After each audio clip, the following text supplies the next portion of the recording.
Welcome back.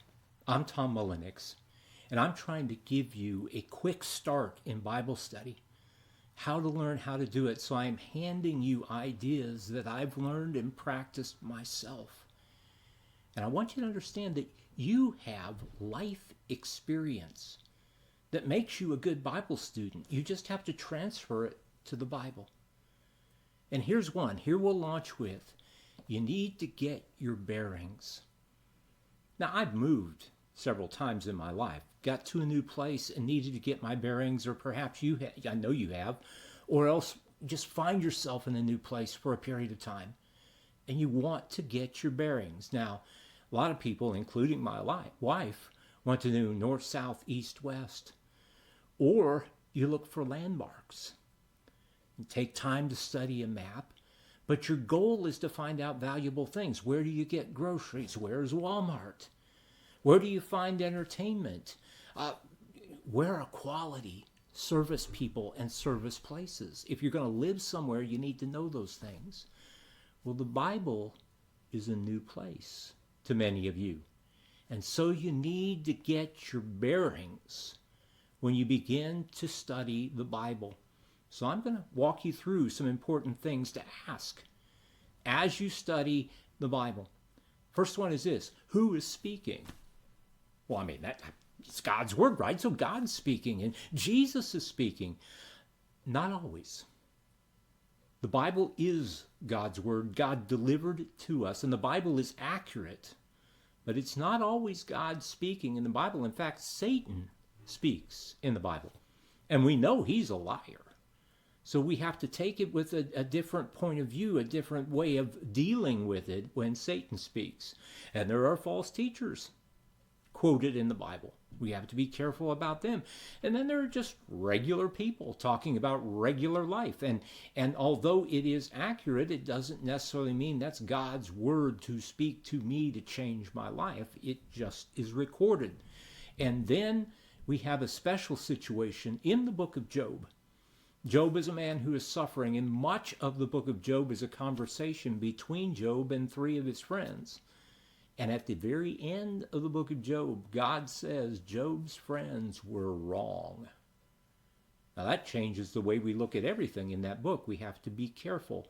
So the question is, who is speaking? Now, how do you find out? Well, you back up in context normally. But one important clue is this: in their time, they would write on paper or mostly on leather, and they would sew them together at the bottom and have a very long piece that they would roll up, and it's called a scroll. Now, when we write letters, we identify ourselves, we sign our name at the bottom. When they wrote, they identified themselves at the beginning. So in the New Testament, in the letters, at the very beginning, you'll see very often the writer, Paul, Peter, James, and who they're writing to also. That's at the beginning. In the prophets in the Old Testament, they identify themselves at the beginning. And so you can see it that way.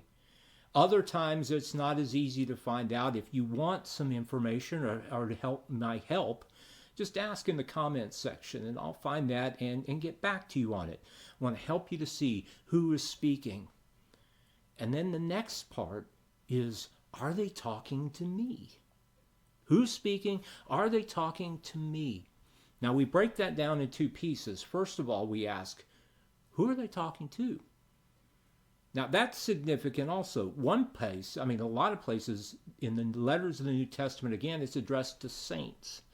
But it's not the Catholic idea of saints, of these super holy people. Saint simply means somebody who belongs to Jesus. So they're writing to those who belong to Jesus. Is that you? Then we go to this. And I've been a lot of places in the world, and everywhere I've been, every Christian man can quote a verse of the Bible. They all can quote this verse. You know what it is? Wives, submit to your husbands. There's only one problem with that. They know it well, but it's not for them. It's speaking to wives. So it is between a wife and God.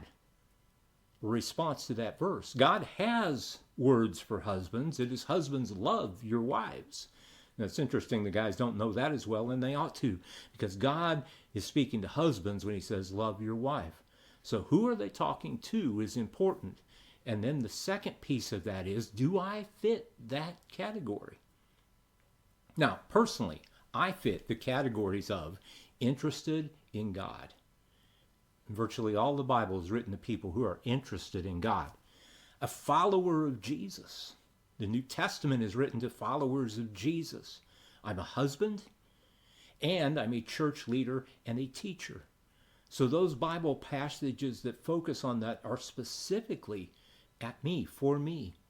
There are other things that we can do just a little adjustment to bring it to our time, such as slaves and masters. Now, we don't do that anymore.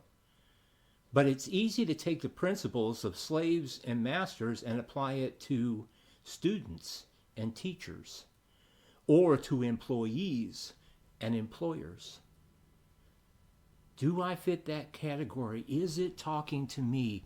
Get your bearings when you start. It takes a little time, but you'll develop a skill at doing it before you know it. It'll surprise you. Our goal is to ask the question, what does God want to teach me?